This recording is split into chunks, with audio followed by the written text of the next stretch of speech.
Bilang 1, 2, 3.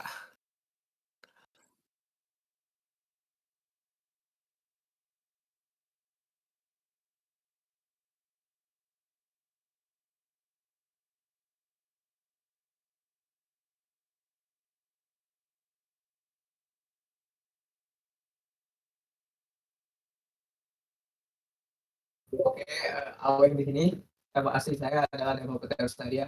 Saya bagian dari kelompok ganteng juga. Mungkin bahasa selanjutnya di sini ada Asep. Halo, saya Asep Muhammad dari kelompok Ganteng. Oke, next.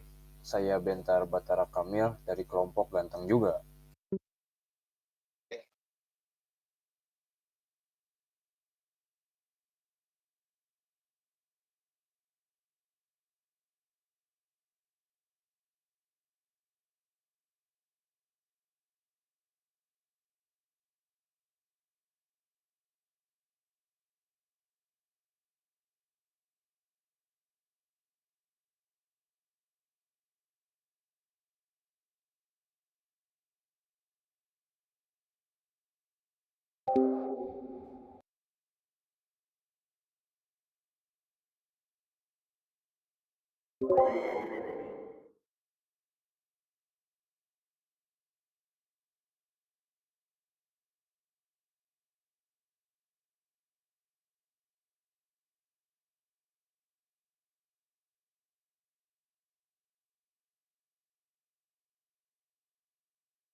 Oke, baik. Terima kasih kepada Bapak Rido yang sebagai MC ya, yang telah mengizinkan saya untuk berbicara.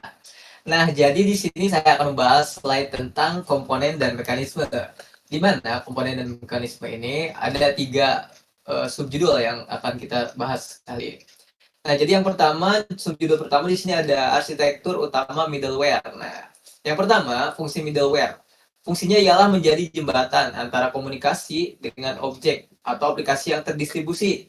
Nah, di sini yang kedua ada contoh populer. Jadi selain fungsi, di sini ada contoh yang populer. Di mana yang pertama di sini ada RMI, di mana RMI ini merupakan Remote Method Innovation di Java. Nah, lalu di sini ada Korba ya, sangat terkenal Korba. Mungkin Bapak sudah tahu.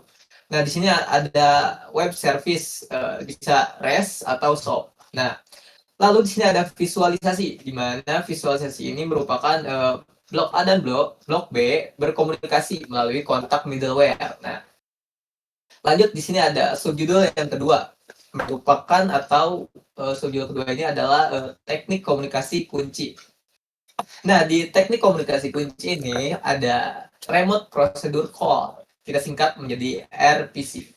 Nah, jadi tugasnya ialah memanggil fungsi di komputer lain seolah-olah lokal. Nah, lalu yang kedua di sini ada message passing. Seperti namanya ya, pesan di passing gitu, di open. Nah, jadi di sini komunikasinya itu asinkron menggunakan antrian pesan seperti Kafka atau RabbitMQ. Nah, jadi pentingnya memastikan data yang dikirim sampai dengan aman dan urut. Nah, di sini ada subjudul yang ketiga, di mana ini adalah tren saat ini. Jadi, kita akan membahas microservice. Nah, dalam microservice ini ada evolusi. Evolusi ini bertindak sebagai objek terdistribusi modern diimplementasi microservice.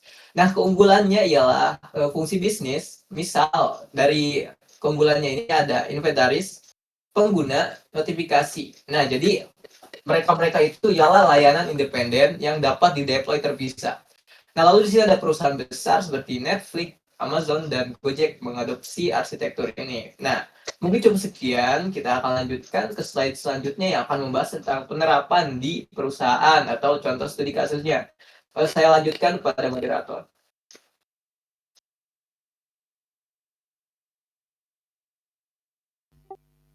Baik, untuk slide yang ini akan saya bacakan ya teman-teman.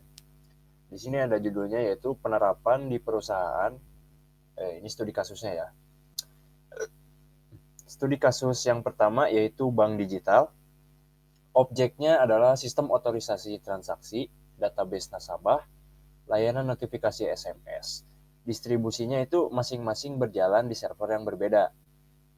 Nah, dengan ini keuntungannya kecepatan validasi, transaksi, dan keamanan yang bisa memisahkan data-data sensitif. Lalu studi kasus kedua yaitu e-commerce. Objeknya ada layanan katalog produk, layanan stok atau inventaris, dan layanan payment gateway. Distribusinya sangat penting untuk menangani flash sale atau lonjakan trafik yang skalabilitasnya tinggi.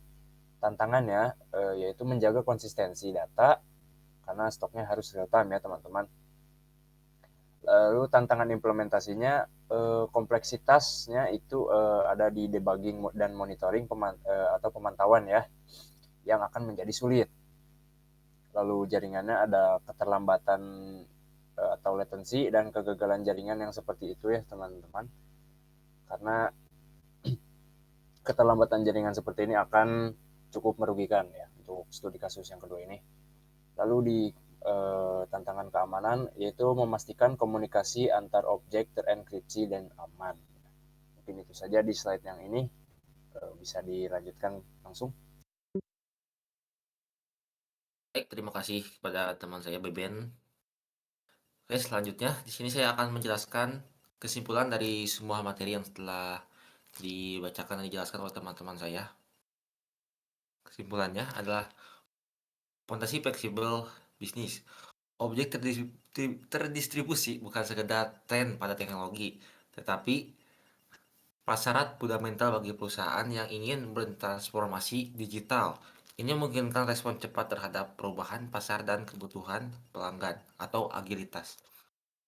Kekuatan melawan kegagalan atau resiliensi dengan memisahkan komponen perusahaan mencapai toleransi kesalahan atau fault tolerance yang tinggi.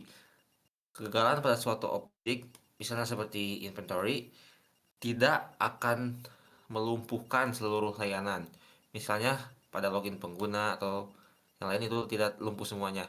Ini menjamin kesediaan layanan 24/7. Oke, selanjutnya solusi skala global. Dalam era pasar global, objek terdistribusi memungkinkan perusahaan untuk menskala horizontal, menambah kapasitas secara cepat dan efisien untuk melayani jutaan pengguna yang ada di seluruh dunia tanpa downtime. Ini krusial untuk platform e-commerce dan layanan streaming yang besar. Selanjutnya, proyeksi masa depan. Konsep ini akan terus berevolusi berintegrasi erat dengan cloud computing, serverless architecture, dan edge computing. Pemahaman yang kuat tentang objek terdistribusi adalah keterampilan inti yang sangat dicari di industri teknologi saat ini maupun untuk masa depan. Mungkin hanya sekian yang dapat saya jelaskan. Untuk selanjutnya saya kembalikan pada MC.